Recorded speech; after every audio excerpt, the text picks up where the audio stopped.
তো রাধে রাধে বন্ধুরা, সবাইকে হোম মিনি ব্লগ চ্যানেলে ওয়েলকাম। তো সকলকে শুভ সকাল। তো কাল তো পাণ্ডবা একাদশী ছিল, তো আজ তো দ্বাদশী। তো দ্বাদশী ব্রত পালনের সঠিক সময় 9:30 পর্যন্ত।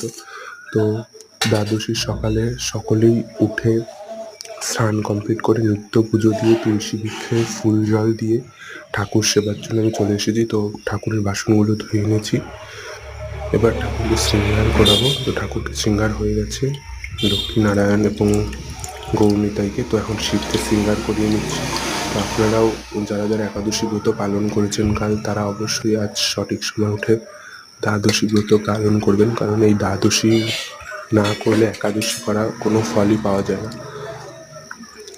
তো দ্বাদশীর সকালে ঠাকুর সেবা দিয়ে ঠাকুরের প্রসাদ খেয়ে তারপরে আপনারা অন্ন গ্রহণ করবেন, তাহলেই দ্বাদশী পুরো কমপ্লিট হবে। এবং তুলসীপত্র কিন্তু দ্বাদশীর দিন তুলতে হয় না।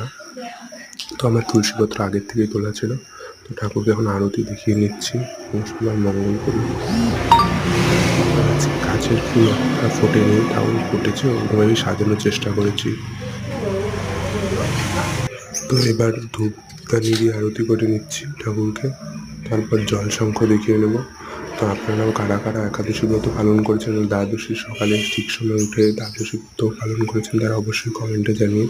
এবং ভিডিওটি কোথার থেকে দেখছেন সেটিও কমেন্টে জানান। এবং হোম মিনি ব্লগ চ্যানেলকে অনেক অনেক অনেক ভালোবাসা এবং সাবস্ক্রাইব করে পাশে থেকো।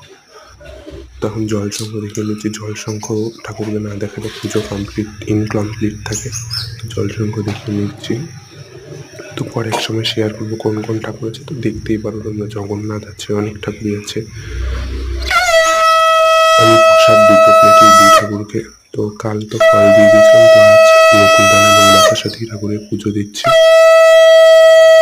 তো আপনারা অবশ্যই কমেন্ট করে জানাবেন যে আপনারা কোথা থেকে ভিডিওটি দেখছেন। তো রাধে রাধে।